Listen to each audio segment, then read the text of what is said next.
Hey, nice to see you back. Remo here. We are out on my newest Snowrunner mod map project, which is Fraser Island. Now, first things first, I do want to throw a big shout out to Enrico Condera. And saw a donation come through this morning. Really appreciate it. I don't do this for money, obviously, not getting rich doing it. But I do have a lot of fun. I know you all have a lot of fun. And anyone that wants to throw a little bit my way for the time I put in is gladly appreciated. But I'm going to be honest with you, I'm going to keep doing it either way because I know we all enjoy it. And I really honestly do enjoy building these worlds for y'all. So thank you so much to everyone, especially you, Enrico. Now, you can see we've got quite a bit of work done around the port area here for anyone that's been out on the map already. I've added a whole bunch to the map so far in terms of I got some houses around. I've built the whole area that we're going to be setting up kind of a campground. I'm doing a few tasks for that. I have added in, I will look and see, I didn't find the message when I had a quick look earlier, but it was suggested that we make a ferry over to the other side of the map. So I've actually added in like a mission to build a dock over on the far island that will open up a gateway for the ferry to cross. What we're doing right here is actually a suggestion from a viewer, Silver Dollar, that said they had a truck, an old Chevy that knew fair well that it had run most of its miles, but had it for a few years, was a good little truck, and on the way home one day, the old engine blew up. Just couldn't keep up with that oil leak topping it up. I know I've had a few vehicles like that. I had a Honda Civic once. You never really technically changed the oil, you just spun on a new oil filter. It was basically just kind of burned through a little bit, right? But anyways, I've kind of built in a mission from that story, so we're going to be heading over and grabbing this broken down truck, kind of taking a look around the map. Again, I'm pretty much finished building the general world at this point. What I'm really doing is adding in all these little points of interest like houses and campsites and the campground and around all the buildings you've seen in the previous maps or releases of the map. You're going to see a lot more, I don't know, I guess you'd call it just lived in stuff and things around and gardens around the houses. And if you noticed at the start, I've changed that one building. It was a fish market building that I just kind of threw in there at first because it had lots of doors on it. But we're looking at probably 13, 14 recovery missions. I'm in the process right now of moving the vehicles you've seen on the map if you've been out on it. I'm moving them all around and I'm separating them into individual tasks, missions, contracts. I'll see how it all works out. In general, they're not going to be all stacked. So each one you can complete on your own time and whichever one you want to do, and then you'll get the reward for it, where right now you have to basically recover all of them to get a reward, but it's just kind of out there to keep you busy for a little bit.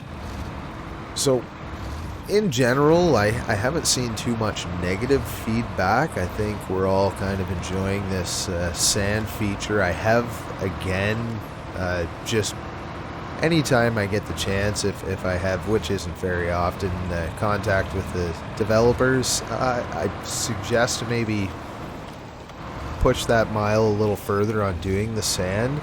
I've expressed to them that I've had pretty good reception using the snow brush, and it's just something I think we'd all like to see it focused on a little bit more. I don't know, it really changes the dynamic, I find.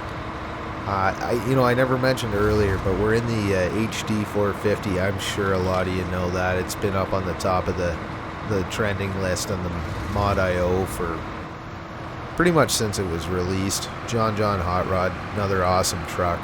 not messing around today. I've got the red line tires. I've got the high power towing motor. Just kind of gonna get across the map, have a quick look at everything. You'll notice in the background up here we got some houses and stuff. A few missions used on those, and they're kind of points of interest. I may add some more. This week isn't going to be the final update. I do hope to have all the missions added in. I have everything written out, and I have most of it laid out on the map. I just kind of got to get into the programming and tie it all together at this point. Put this one together, and it seems to work. We'll know by the end of this video if it does actually work, but I didn't get any errors thrown at me, so there's no glaring issues. It's just if it functions the way I intended. This mission, I'm actually kind of a cool little thing. I saw those NPCs, animated ones that they put in season 13. So one is this fella sitting down having a coffee, and the other one's standing up. So I kind of used it in this mission here. You'll see at the towards the end of the trip here, at least when we get to the truck that we're looking for, how I've used it, and I just thought it was kind of a neat touch. This Azov, if you've been out on the map, is going to stay there, but the water is quite a bit different now.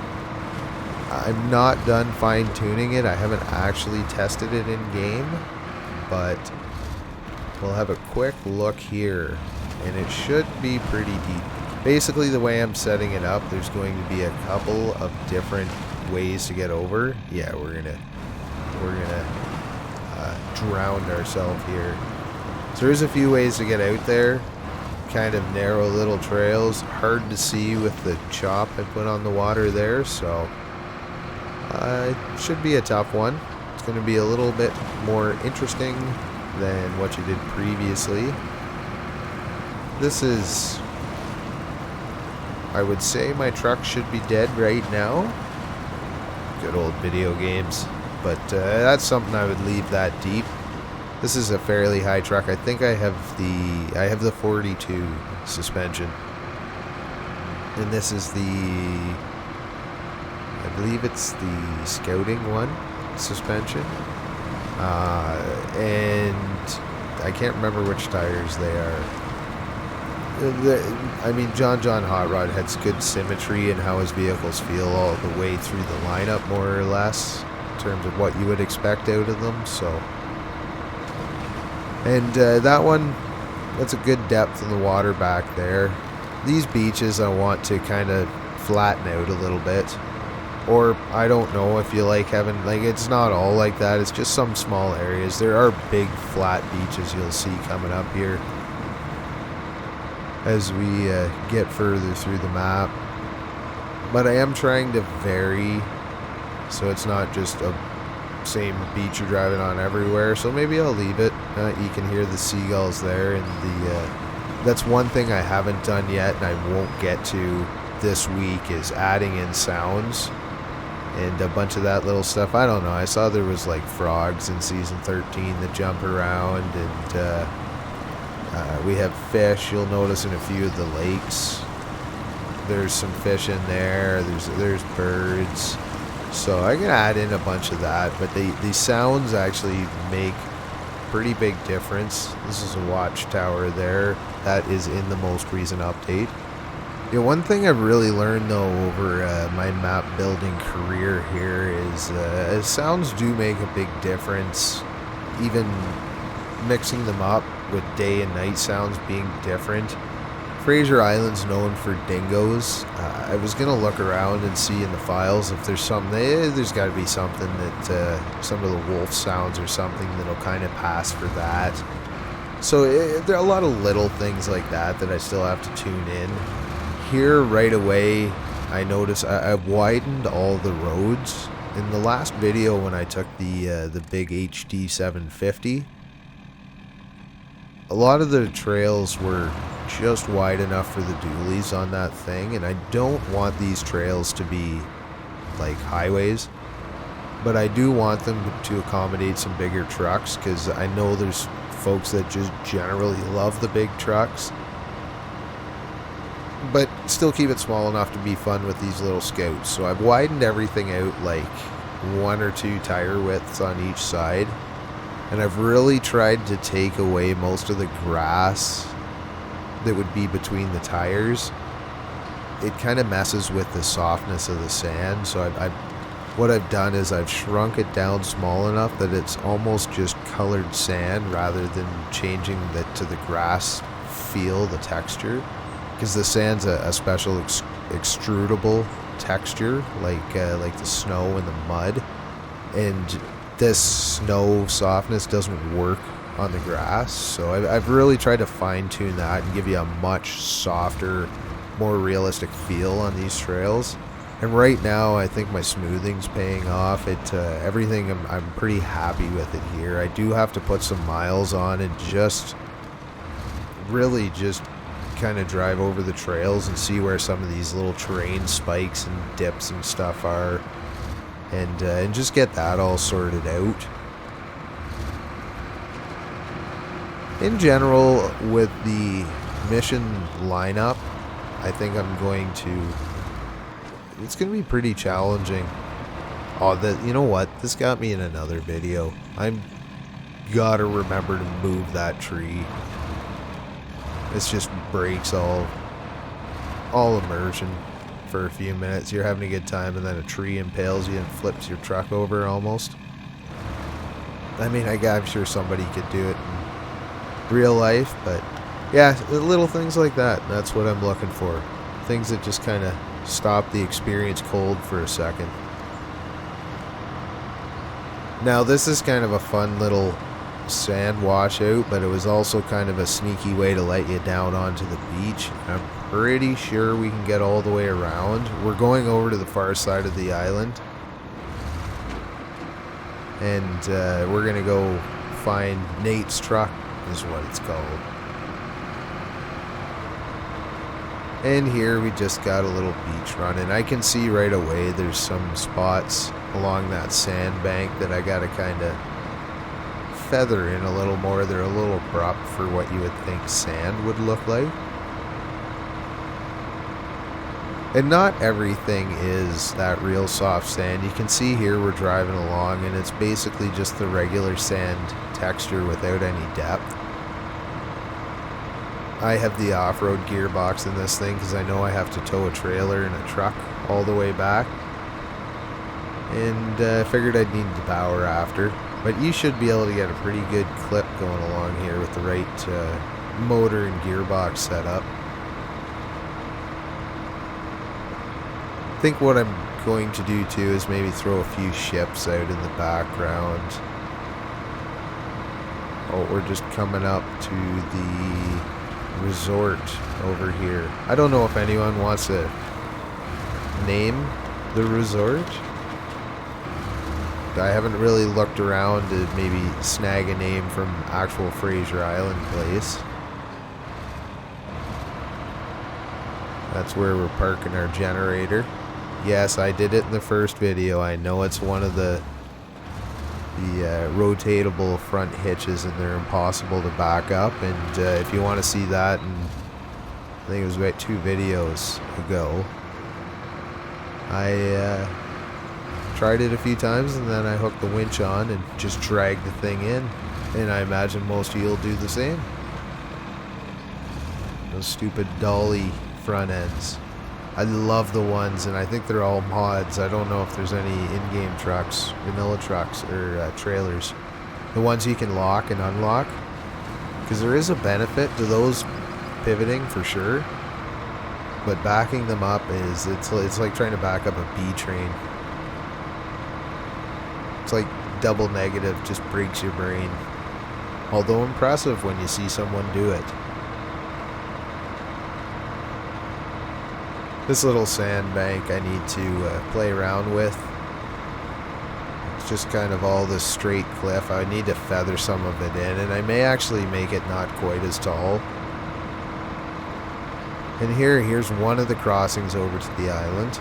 In theory now there's going to be 3. There's this one, which is the obvious one and the easiest. There is a small one at the other end of this island we're leaving.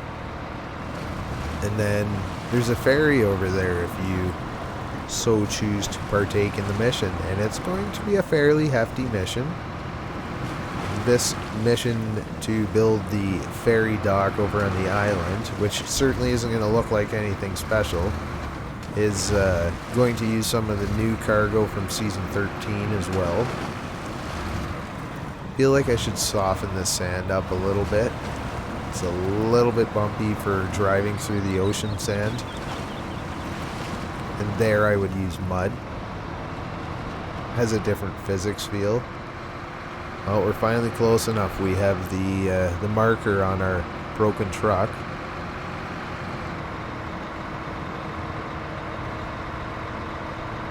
And this beach is generally quite a bit bigger over on this side, on this island. And you can make pretty good time, but it's definitely the longest way around. The longest way to go is the beach. The safest way to go is the beach. You're not going to have as much fun though, but it is nice to hop out and really see kind of the beside the ocean feel.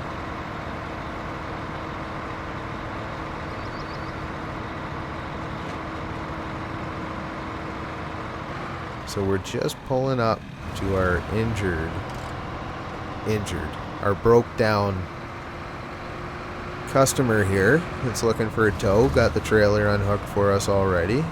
And there's a fellow over there sitting on the log having a sip of coffee. And when we pull up here, he should hop in our truck. Looks like I programmed it properly. Alright. Now we're going to pick up the next part of the task. The reason I break it into two tasks like that is I can only make a model, which is that little dude on the tree. I can only make him disappear once per mission. So what I'm doing is that guy's there, we come up, grab the truck, grab the trailer, he hops in the truck, disappears, and then when we deliver this stuff on the other end of the trip, the guy that's standing drinking the coffee is going to appear at the other end thanking you for your hard work. I thought it was kind of a neat little way. I don't know, I haven't played Season 13. Maybe that's what they do with it, but I thought that's kind of a neat way to use it, and maybe they'll take notice and add some more stuff in like that, because that really helps make the world feel a little more lived in.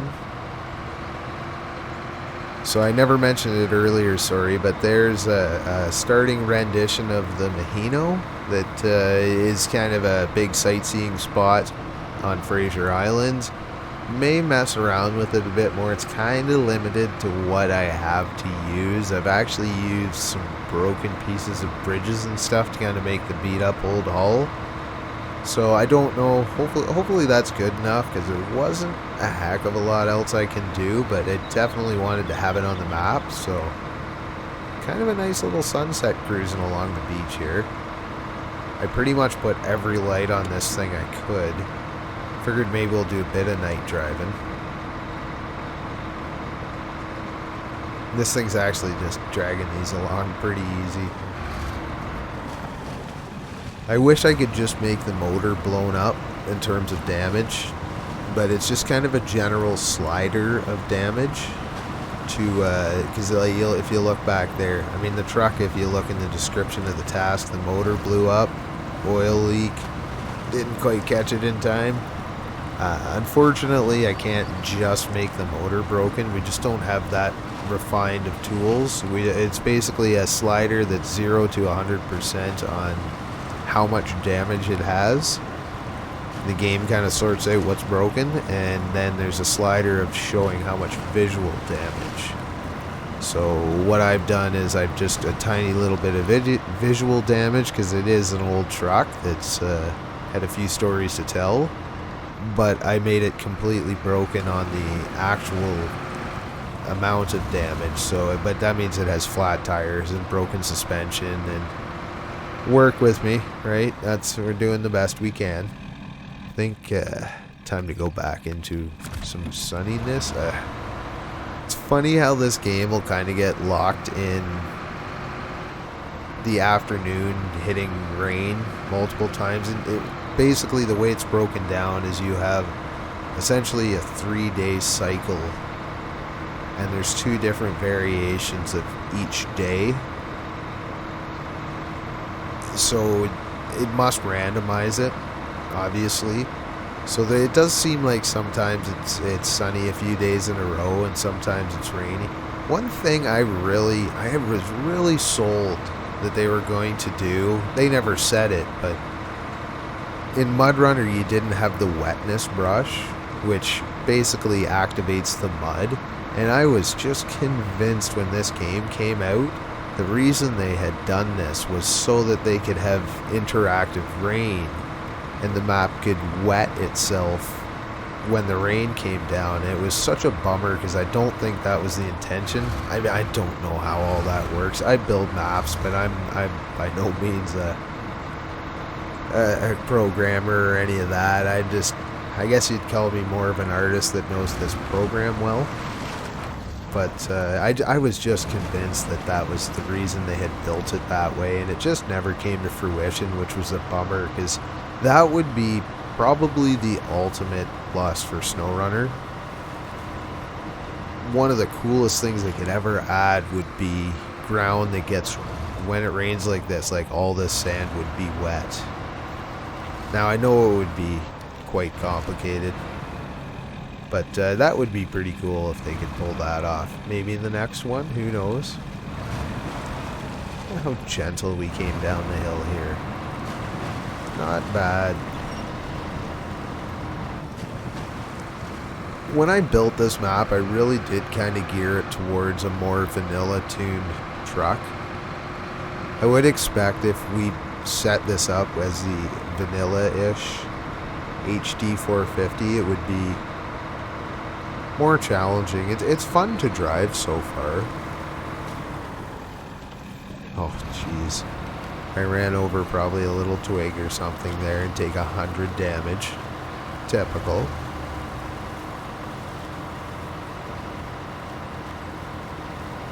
So this is kind of a little peninsula that I haven't completely figured out what to do. I did throw a bit of a old lighthouse, like a run-down old lighthouse, out there, and there is some camping out there. Any ideas, let me know if you've been out in the map and seen it. I may just put a couple little cottages on it. I don't know. And here we are kind of back into territory that we already come through earlier.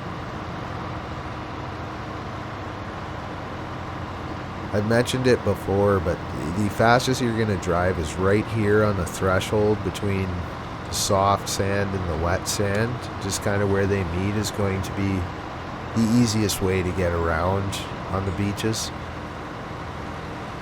I hope you'll find that it's quite different depending on where you are. Again, I haven't just used sand everywhere. Some places are muddier than others. I have played around with the mud pits quite a bit more, so they are certainly more varied as you go through them. I find this sand, the wet sand, seems to be pretty sensitive to driving over it a few times in a row. It really sinks you in. I mean, we're probably just dragging that Chevy through the ground right up on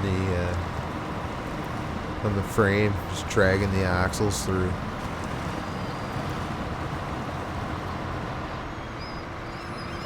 I mean, an F450, which this truck is based on, is a pretty big pickup truck.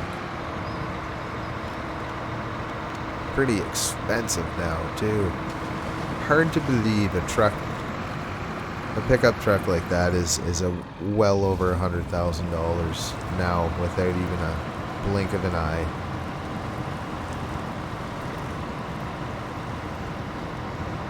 So a regular F-150's $100,000 now, or any of the half tons. It's pretty crazy.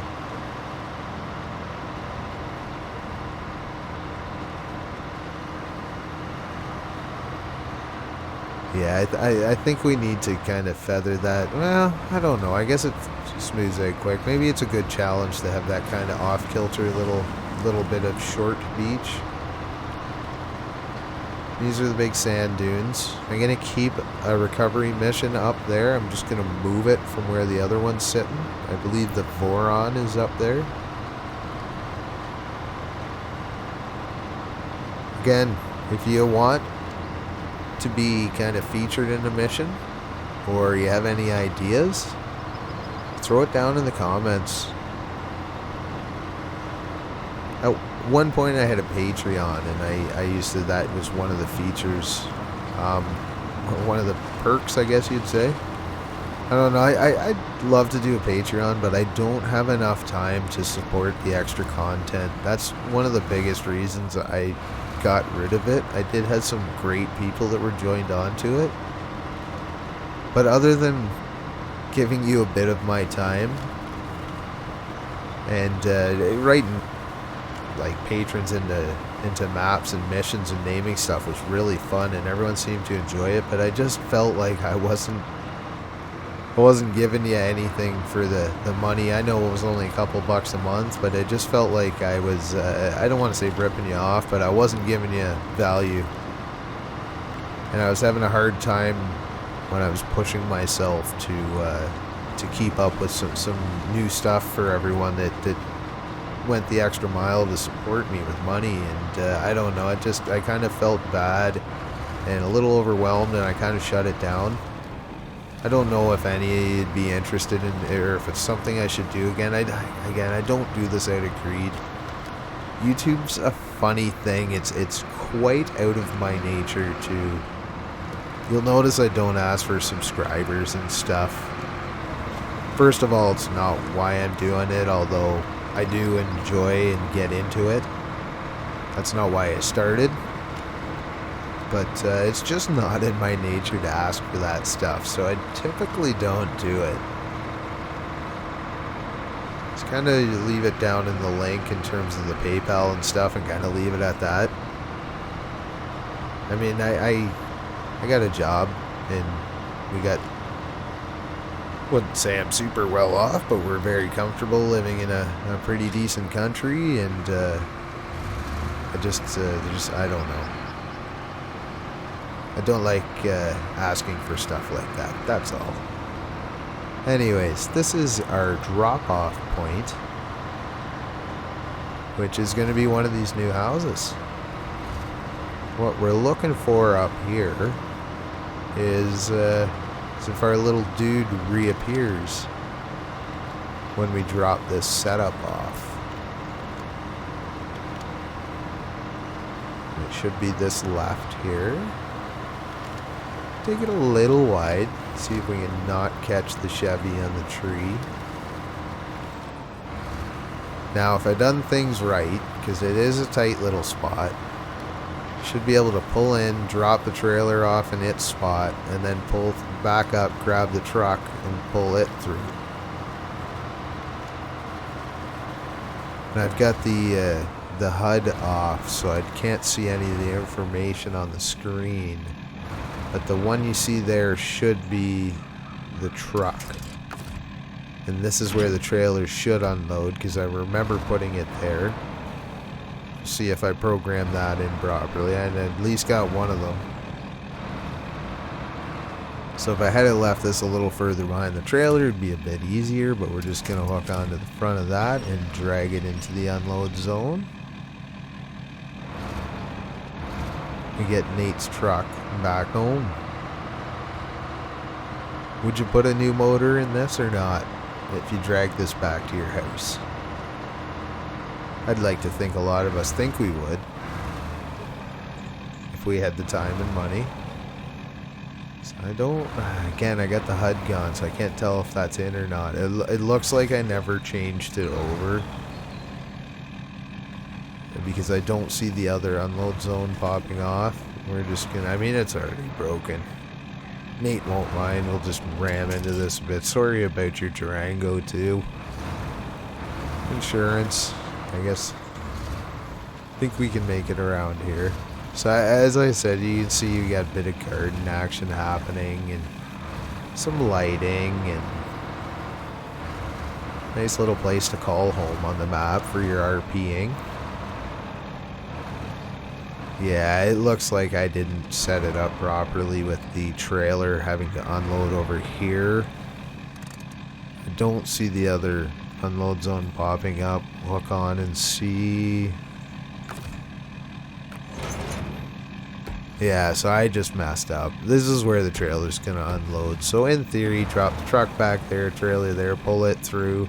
Now let's see if our little dude here gets out of the truck once we smash through his other two vehicles. Awesome. There you go. We brought him along. Mission worked. A little fine tuning. Let me know what you think. Thanks for watching. Take it easy and try not to run this fella over and smash his stuff up quite like I did.